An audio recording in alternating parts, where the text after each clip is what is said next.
Eu sou 100% a favor de um Estado laico. Eu não quero o Brasil uma república islâmica e eu tão muito menos quero o Brasil uma república cristã ou judaica ou tudo mais.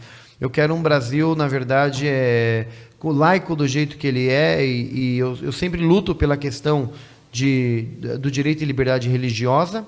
E no Centro Islâmico mesmo, eu fiz algumas mudanças, na verdade, o abrasileirado do Centro Islâmico. Eu fui o primeiro Centro Islâmico que no inverno passado abria as portas para os moradores de rua dormirem lá dentro. Fantástico. Aí o pessoal falava, imagina, eles são impuros, põe ele no tapete que a gente vai rezar, eles vão dormir. Eu falo, qual a diferença deles para a gente?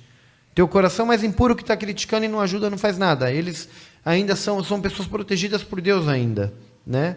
Então, quer dizer, fui o primeiro centro islâmico que abria a porta para pessoas de religiões de matriz africana, pastores evangélicos, monges budistas, padre católico como Padre Júlio, entre outros, a participarem de programações interreligiosas dentro do centro islâmico. Então, eu fiz já várias conferências e tento fazer uma vez por mês um encontro. Com o Rabino foi recente agora, não foi? Com o Dr. Pietro, foi a primeira vez que ele foi no centro islâmico, foi no Dia Internacional de Jerusalém, que é um dia que o Ayatollah Khomeini... Ele foi um dia fundado pelo Ayatollah Khomeini, na verdade. Quando ele criou a Revolução Islâmica, ele determinou que a última sexta-feira do mês do Ramadã seria o Dia Internacional de Jerusalém. O que fazem nisso daí? Virou um movimento mundial que o Khomeini criou. Então, normalmente, no Irã, todo mundo sai às ruas gritando morte a Israel, morte aos Estados Unidos. Né? Que aí já te leva a pensar, quando você fala morte a Israel, eu não concordo com nenhum tipo de opressão, eu sou a favor disso. Então, se o Israel oprime os palestinos, eu não concordo com a opressão. Não significa que eu sou antissemita, eu sou contra os judeus. São povo do livro, está dentro do Alcorão. Sim. Seria contraditório. Né? Então, eu sou contra qualquer tipo de opressão. Eu tenho que ser. Então, eles já falam morte a Israel muito explicitamente. Quando eu morava no Irã, eu até falo no livro que eu estou escrevendo, eu vivia dentro de uma bolha. E você acaba até vivenciando muito aquilo que te drena a tua cabeça, na televisão, no rádio, nas ruas, em tudo aquele movimento. Então, para os iranianos que vivem dentro daquela bolha, eles não são nem culpados. São vítimas de um sistema, de um governo que prega aquilo para eles, na televisão, em tudo quanto é lugar. Porque os sheiks estão presentes em todos os lugares e fazem um filtro, igual a Igreja Universal faz o filtro da TV Record lá, do que pode passar na TV Record ou não, lá os sheiks também fazem o filtrozinho deles do que pode ser dito ou não. Né? Já teve até palestra lá que cortaram meu microfone por eu falar uma coisa que não era para ser falada, e eu não sabia porque ele parou de funcionar, e aí eu joguei o microfone de lado e falei, deixa que eu grito e eu falo. Aí o sheik veio, não precisa falar nada não, e tudo. Isso foi um recado para vocês aí, tá? Então, não pode cortar o microfone dele aí, não, sem censura. Censura, aqui. Exatamente.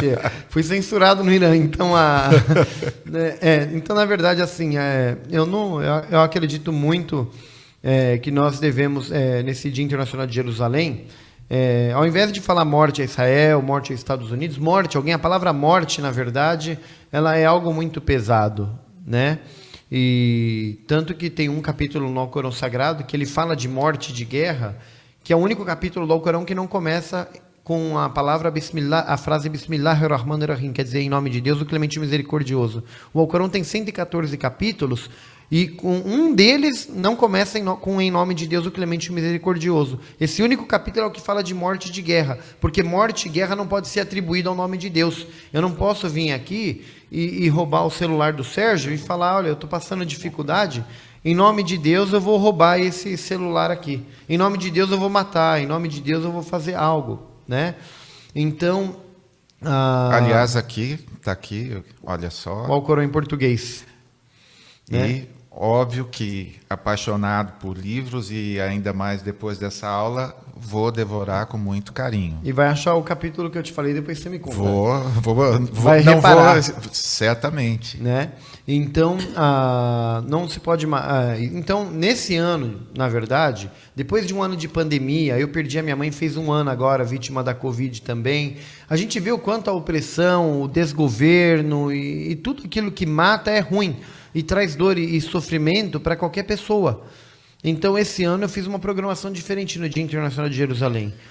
Algumas mesquitas fizeram jantares. Eu falei, como pode? Se é o Dia Internacional de Jerusalém, solidário ao povo palestino que está sendo morto, oprimido, massacrado pelos israelenses lá, se a ideia é essa, Como que vocês têm a cara de pau de fazer jantares luxuosos para sheiks? Celebrando o quê? E trazem o cônsul não sei da onde, o embaixador não sei da onde, e políticos e tudo mais, e até políticos brasileiros que não tem nada a ver com a causa palestina, mas só para dar status no negócio. Quer dizer, estão jantando, estão comemorando o quê? Né, no Dia Internacional de Jerusalém, sendo que é um dia de que o Ayatollah Khomeini fundou de combate à opressão. Só que aí o que acontece? Eu já tive uma ideia diferente esse ano. Eu convidei o padre Júlio Lancelotti e convidei o rabino Dr. Pietro Delova, que ele é doutor em Direito Internacional. Meu professor. Vivia em Israel, viveu nos Estados Unidos, e eu chamei o Dr. Pietro e falei para ele, vamos fazer. Ele veio do Rio de Janeiro só para aquela programação e desceu em Campinas, ainda veio de Campinas para São Paulo, especialmente para essa programação. E aí me questionaram, falaram, você juntou um judeu com um cristão no dia de Jerusalém e tudo? E eu falei, juntei, porque se nós conseguimos fazer 1h30 de live falando de paz, um judeu, um muçulmano e um cristão, se conseguimos 1h30, nós conseguimos fazer essa prática de se tornar 24 horas, que nem numa academia, você vai exercitando até virar um hábito. Essa cultura de paz precisa ser um hábito, precisa ser instituída, precisa ser praticada, né? Enquanto o evangélico fala mal do muçulmano, o muçulmano fala mal do judeu, o judeu fala mal do cristão, e essa coisa toda, o mundo vai parar na onde? Então nós precisamos sim criar cultura de paz, mas sem hipocrisia. Então eu acredito que, em vez de eu só pregar na mesquita, eu tenho que ser o primeiro na linha de frente da guerra, eu não tenho que ser o último.